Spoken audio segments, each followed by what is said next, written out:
Good morning student. मैं lecturer mechanical आपके subject code MEMA 302 में आज आपको आपकी थर्ड यूनिट का जो टॉपिक है हमारा इलेक्ट्रोकेमिकल प्रोसेसेस, उसमें हमारे दो प्रोसेस हैं। पहला है इलेक्ट्रोकेमिकल मशीनिंग प्रोसेस और दूसरा है इलेक्ट्रोकेमिकल ग्राइंडिंग प्रोसेस। इस प्रोसेस में हम जो हमारा इलेक्ट्रोकेमिकल प्रोसेस है इसमें दो प्रक्रम हैं, इलेक्ट्रोकेमिकल मशीनिंग है, दूसरा इलेक्ट्रोकेमिकल ग्राइंडिंग है। तो जो हमारा इलेक्ट्रोकेमिकल प्रोसेस है उसमें क्या होता है, जो हमारी विद्युत धारा है वो उसमें हम जो उसके रासायनिक प्रभाव है, मीन्स इसमें जो हमारा इलेक्ट्रोकेमिकल प्रोसेस है वो उसमें इलेक्ट्रिकल एनर्जी और केमिकल एनर्जी को यूज़ करते हुए हम ये प्रोसेस करते हैं। तो सबसे पहले मैं बात करती हूँ इसमें इलेक्ट्रोकेमिकल मशीनिंग। नेक्स्ट लेक्चर में मैं आपको बताऊंगी इलेक्ट्रोकेमिकल ग्राइंडिंग। तो आज हम पढ़ रहे हैं इलेक्ट्रोकेमिकल मशीनिंग प्रोसेस। तो सबसे पहले मैं इसका इंट्रोडक्शन देती हूँ कि जो हमारा इलेक्ट्रोकेमिकल प्रोसेस है वह non conventional machining system in which metal is removed by electrochemical process. यह एक नॉन कन्वेंशनल मशीनिंग सिस्टम है, इसमें जो मेटल है वह रिमूव होता है इलेक्ट्रोकेमिकल प्रोसेस के थ्रू। यह जो प्रोसेस है ECM इलेक्ट्रोकेमिकल मशीनिंग, यह रिवर्स इलेक्ट्रोप्लेटिंग के तरह वर्क नहीं करती है। मतलब ये इसकी इलेक्ट्रोप्लेटिंग का रिवर्स है। मतलब जो मेटल रिमूव हो रहा है वह जो है वो एक केमिकल, इसमें इलेक्ट्रोलाइट है वो डाला जाता है।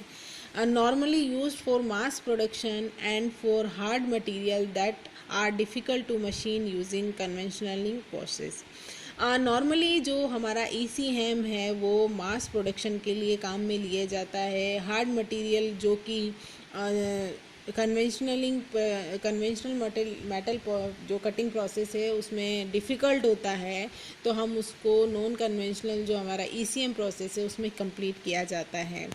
Both external and internal geometries can be machine. इसमें दोनों तरह की, एक्सटर्नल या इंटरनल किसी तरह की भी शेप हो, जियोमेट्री हो, वो मशीनिंग मतलब उस पर कटिंग कर सकते हैं। नेक्स्ट अब हम सबसे पहले इसका प्रिंसिपल देखेंगे। यह किस प्रिंसिपल पर बेस्ड है? यह एक जो हमारा ECM है वह एक न्यू ईयर मशीनिंग प्रोसेस है। इसमें जो हमारा वर्क पीस है उस पे से जब हम कटिंग करते हैं तो उसमें से जो मेटल निकलता है वो अलग होता है, अलग का मतलब होता हुआ बाहर की तरफ निकल जाता है। इसमें कुछ हार्ड मेटल्स या कुछ अलॉय हैं जिनकी मशीनिंग प्रक्रिया की जाती है, जो नॉर्मली जिनकी कन्वेंशनल मेटल कटिंग प्रोसेस में नहीं की जाती है। तो अब मैं इसका प्रिंसिपल बताती हूँ आपको कि यह जो प्रोसेस है वो जो हमारा साइंटिस्ट है माइकल फेराडे, तो यह जो हमारा ECM है वो फेराडे लॉ ऑफ इलेक्ट्रोलाइसिस पर बेस्ड है, उस पर आधारित है। इस प्रोसेस में दो electrodes, electrolyte, DC power supply और इलेक्ट्रोलाइटिक सेल होते हैं। The weight of the substance produced during electrolysis process is directly proportional to the current which passes, the length of time of process, the equivalent weight of a material. तो ये directly proportional होते हैं कि कितनी current pass हो रही है, time कितना टाइम लग रहा है और उसके वेट के इक्विवेलेंट होनी चाहिए। Two dissimilar metals are in contact with an electrolyte and anode loses metal to cathode. मतलब आप देखिए कि इसमें हमारे जो वर्क पीस है और जो हमारा कटिंग टूल है, इसमें जो हमारा वर्क पीस है वह एनोड की तरह कार्य करेगा और जो हमारा कटिंग टूल है जिसे हम औजार कहते हैं वह कैथोड होगा। तो इसमें क्या करते हैं, जो हमारा इलेक्ट्रोकेमिकल प्रोसेस है इसमें हम दो इलेक्ट्रोड को यूज़ करते हुए हम इसमें कटिंग करते हैं वर्क पीस पर। लेकिन इसके बीच में क्या होता है, जब हम इस पर कटिंग करेंगे तो जो मेटल रिमूव होगा वो वर्क पीस या कटिंग टूल जो जिस पे हम कट कर रहे हैं उस पर चिपकने लग जाएगा। तो चिपकने लगेगा तो प्रोसेस अच्छे से वर्क नहीं करेगा। तो हम क्या करते हैं, इसमें इलेक्ट्रोलाइट काम में लेते हैं। ये इलेक्ट्रोलाइट कौन कौन से हो सकते हैं, like sodium chloride, sodium nitrate, sodium hydroxide, sodium sulphate, according to requirement हम ये काम में लेते हैं।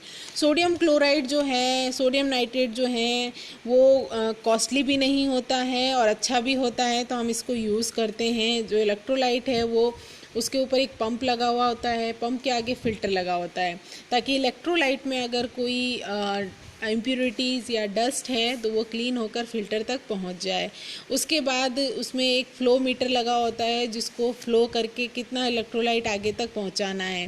तो ये इलेक्ट्रोलाइट वर्कपीस और कटिंग टूल के बीच में डाला जाता है। जब कटिंग टूल जो हमारा कैथोड है वो वर्कपीस जो हमारा एनोड है उसको कट करना स्टार्ट करता है, तो उसमें से मेटल रिमूव होकर वो इलेक्ट्रोलाइट इन दोनों के बीच में डाला जाता है। तो वो मेटल रिमूव जो होता है वो इलेक्ट्रोलाइट उसको बहाकर बाहर की तरफ ले जाता है। इसमें सप्लाई देने के लिए डीसी मोटर लगी हुई होती है। जो हमारा कटिंग टूल है, जो हमारा कैथोड है वो नेगेटिव चार्ज होता है और जो हमारा वर्कपीस है वो पॉजिटिव चार्ज होता है। मीन्स एनोड को पॉजिटिव व कैथोड को नेगेटिव सप्लाई दी जाती है, जिसके कारण क्या होता है, वर्कपीस से मेटल रिमूव होकर जो हमारा इलेक्ट्रोलाइट प्रवाहित हो रहा है उसके साथ मिलकर बाहर की तरफ निकल जाती है। और जो हमारा कटिंग टूल है वो वर्कपीस को जो रिक्वायर्ड हमें शेप चाहिए उस शेप में उसको ढाल देता है। तो जो हमारा कटिंग टूल है उसी शेप का होना चाहिए जिस शेप की हमें कटिंग करनी है। इस प्रोसेस में जो हमारा इलेक्ट्रोलाइट है वह जो है वो मतलब हाई क्वालिटी का होना चाहिए, ताकि जो हमारा प्रोसेस है वो इजी गोइंग और स्मूथ वर्क करे। और जो हमारा ये देखने जो इलेक्ट्रोड हम काम में लेते हैं उनके बीच में कुछ का गैप रखा जाता है इसमें। तो जो हमारा कटिंग टूल है और जो हमारा वर्क पीस है उनके बीच में गैप हमेशा समानता बनाए रखने के लिए या औजार को आगे मतलब बढ़ने के लिए ये गैप रखा जाता है, ताकि इजी गोइंग कटिंग हो जाए। तो इसमें कैसे वर्क करेगा, ये तो प्रिंसिपल था। इलेक्ट्रोलाइट मैं इसमें बताती हूँ। इलेक्ट्रोकेमिकल ECM, इसकी शॉर्ट फॉर्म है। ECM is a method of removing metal by an electrochemical process. ये एक मेटल रिमूविंग प्रोसेस है। इसमें हम मेटल को वर्कपीस से रिमूव कर रहे हैं बाय इलेक्ट्रोकेमिकल प्रोसेस। कुछ केमिकल को यूज़ करते हुए, हम इलेक्ट्रिक एनर्जी का यूज़ करते हुए, केमिकल एनर्जी का यूज़ करते हुए हम इस प्रोसेस से मेटल को रिमूव करते हैं। It is normally used for mass production and is used for working extremely hard material or material that are difficult to machine using conventional method. Its use is limited to electrically conductive material. अब इसमें कुछ main सब systems हैं कि इसमें क्या क्या होना चाहिए, कितनी पावर सप्लाई हो रही है, कौन सा इलेक्ट्रोलाइट डाला जा रहा है, हमारा कटिंग टूल है वो देखा जा रहा है कि वो उसकी शेप क्या, हमें किस शेप का कटिंग टूल चाहिए। इसमें कंट्रोल सिस्टम होता है कि भाई है ना, जो हमारा कैथोड है, एनोड है, वो प्रॉपरली वर्क करे और मशीन प्रॉपरली वर्क कर रही है या नहीं कर रही है। तो कुछ सब सिस्टम्स हैं जिनका ध्यान में रखा जाता है। अब इसमें पावर सप्लाई है कि कितनी पावर सप्लाई हम दे सकते हैं। तो available in size up to 10,000 ampere, some circuit are available up to 40,000 ampere. तो कुछ जो साइज़ के अकॉर्डिंग जो अवेलेबल साइज़ है वो 10,000 एम्पियर, उसमें जो रिक्वायर्ड करंट है वो चाहिए। रेंज ऑफ वोल्टेज कितनी होनी चाहिए, 2 to 30 volts according to requirement. जो हमारी डीसी मोटर है उसमें उसकी वोल्टेज की जो रेंज है वो 2 to 30 वोल्टेज होगी। A constant voltage has to be maintain and high density is required. जो हमारा वोल्टेज है अगर हम उसको कॉन्स्टेंटली अगर मेंटेन करके कोई वर्क करें इस पे ECM पर, तो हमें हाई डेंसिटी का जो वर्क है रिक्वायर्ड है वो मिलेगा। अब यहाँ देखिए इस डायग्राम में समझते हैं, ये हमारा इलेक्ट्रोकेमिकल मशीनिंग प्रोसेस का इक्विपमेंट है। यहाँ पर देखिए ये एक टैंक है जिसमें इलेक्ट्रोलाइट भरा हुआ है। इलेक्ट्रोलाइट कोई भी हो सकता है, sodium chloride, sodium nitrate, hydroxide, sodium sulphate. According to requirement जो हमारा इलेक्ट्रोलाइट है वो इस टैंक में भरा होता है। यहाँ पर देखिए एक पाइप लगा हुआ है, उससे पंप कनेक्टेड है। ये पंप क्या करेगा, इलेक्ट्रोलाइट को ऊपर की तरफ शक करके यहाँ लाएगा। अगर इसमें कोई डस्ट होगी तो आगे फ़िल्टर लगा हुआ है, ये फ़िल्टर उस डस्ट को क्लीन करके आगे की तरफ ले जाएगा। अब यहाँ पर प्रेशर गेज लगा हुआ है, उस प्रेशर को मेंटेन करेगा। अब इसके आगे, प्रेशर गेज के आगे फ्लो मीटर लगा हुआ है। अब ये फ्लो मीटर क्या करेगा, उसको इस पाइप के थ्रू कहाँ ला रहा है, देखिए वर्क पीस और इस कटिंग, ये हमारा कटिंग टूल है और ये हमारा वर्क पीस है। तो जिस शेप से हमें कट करना है उस शेप का यहाँ पर आ रहा है। यहाँ पर देखिए इलेक्ट्रोलाइट जो हमारा है वो वर्क पीस और कटिंग टूल के बीच में डाला जा रहा है। और इस जो हमारा वर्क पीस है जो फिक्सर पर लगा हुआ है उसके नीचे भी हमारा एक टैंक बना हुआ है। तो जो ये क्या करता है, जब कटिंग करता है तो जो मेटल रिमूव हो रहा है उसको बहाकर ले जाता है और उस टैंक में इकट्ठा हो जाता है और इसको बाहर की तरफ निकाल दिया जाता है जब हमारा कंप्लीट हो जाता है। यहाँ देखिए डीसी पावर सप्लाई हो रही है, डीसी मोटर लगी हुई है। टूल जो है हमारा वो क्या है, कैथोड, और वर्कपीस जो है हमारा एनोड। तो टूल को हमने नेगेटिव चार्ज कर रखा है कैथोड को, और जो हमारा वर्कपीस है उसको पॉजिटिव चार्ज कर रखा है। और जो हमारा कटिंग टूल है उसको कांस्टेंट फीड दी जाती है डाउनवर्ड डायरेक्शन में। और ये देखिए हमारा वर्कपीस पे कटिंग हो रही है, ठीक है। तो इस तरह से ये हमारा इलेक्ट्रोकेमिकल मशीनिंग जो है वो वर्क करता है। इसमें देखिए जो टूल है उसकी क्या क्या रिक्वायरमेंट है इलेक्ट्रोकेमिकल मशीनिंग में, तो वो देखते हैं कि जो हमारा कटिंग टूल है उसकी थर्मल कंडक्टिविटी अच्छी होनी चाहिए, जो strong enough to withstand high pressure के साथ वो वर्क करना चाहिए। It should be easily machine, यह अच्छे से इजी गोइंगली मशीन मतलब मेटल को रिमूव कर सके। Material for tool copper, brass और स्टेनलेस स्टील एक्सेट्रा काम में लेते हैं। आउटर इंसुलेशन मटेरियल क्या होना चाहिए, विनिल, टेफ्लॉन, एपॉक्सी, एनेबल और हाई टेम्परेचर वार्निश। जो हमारा आउटर इंसुलेशन मटेरियल है वो टेफ्लॉन होना चाहिए, एपॉक्सी होना चाहिए, हाई टेम्परेचर का होना चाहिए। तो जो टूल है उसकी कुछ रिक्वायरमेंट्स होती हैं इलेक्ट्रोकेमिकल मशीनिंग में। अब इसके हम जो एप्लीकेशन है कि इलेक्ट्रोकेमिकल मशीनिंग कहाँ कहाँ यूज़ में आती हैं, तो जो हमारा इलेक्ट्रोकेमिकल मशीन है डाई शिंकिंग ऑपरेशन के काम में आती है, means drilling jet engine turbine blades के काम में आती है, मल्टीपल होल ड्रिलिंग करने के काम में आती है, machining steam turbine blades with close limit, हम अगर टरबाइंस की ब्लेड्स बनानी है तो हम इसका यूज़ में लेते हैं। माइक्रो मशीनिंग, कोई छोटी माइक्रो कटिंग करनी है तो हम इस मशीन का यूज़ में लेते हैं। प्रोफाइलिंग एंड कंटोरिंग, मतलब प्रोफाइलिंग के काम में ये आती है। मैं नॉर्मली समझाऊँ कि अगर हमें कोई डक्टाइल या नाजुक जो मटेरियल होते हैं उनको काम में लेने के लिए इलेक्ट्रोकेमिकल मशीनिंग काम में ली जाती है। कोई हार्ड मटेरियल के वर्कपीस होते हैं जिनकी मशीनिंग प्रक्रिया दूसरे प्रोसेस से नहीं की जा सकती, तो हम ईसीएम में प्रोसेस में आसानी से कर सकते हैं। जो मैंने आपको बताया ना, machining steam turbine blade with in close limit, means इस प्रोसेस के द्वारा जो टरबाइन की ब्लेड्स हैं उनकी बाह्य सतहों का जो है बाह्य जो सरफेस होती है उसके निर्माण के लिए, जेट इंजन की ब्लेड्स के लिए, एरोफॉइल्स को बनाने के लिए ये काम में ली जाती है ईसीएम। जो ये प्रोसेस है, जो हमारी चट्टानें होती है, रॉक कोरिंग बिट्स जो होती हैं उनमें छेद करने के काम में या ट्रांसफार्मर कॉर्ड बनाने के काम में ये ईसीएम मशीन काम में ली जाती है।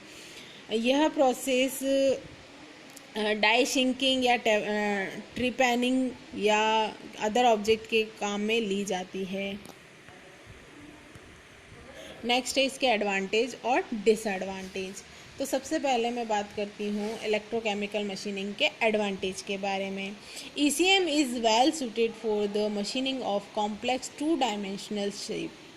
जो हमारी 2 डायमेंशनल शेप अगर हमें बनानी है तो इलेक्ट्रोकेमिकल मशीनिंग द्वारा हम इसको इजीली बना सकते हैं। डेलिकेट पार्ट्स में बी मेड, बहुत ही डेलिकेट या नाजुक पार्ट अगर हमें बनाने हैं, बहुत ही जो मतलब अदर प्रोसेस से अगर हम करेंगे तो फटिग हो सकते हैं, फेलियर हो सकते हैं, टूट सकते हैं, तो उनको अदर प्रोसेस में करना मुश्किल होता है। तो हम क्या करते हैं, इलेक्ट्रोकेमिकल मशीनिंग में इसको बना सकते हैं आसानी से।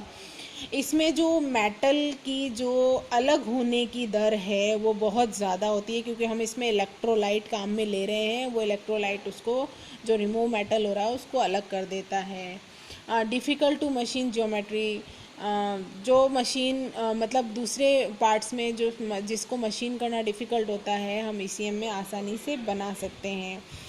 इसमें जो हमारा कटिंग टूल है वो उसका जो मतलब घिसाव होना या मतलब फेलियर होना वो नहीं होता है, क्योंकि हम इसमें इलेक्ट्रोलाइट काम में ले रहे हैं, जिससे क्या होता है, डायरेक्ट कांटेक्ट नहीं हो रहा है टूल और वर्कपीस के बीच में।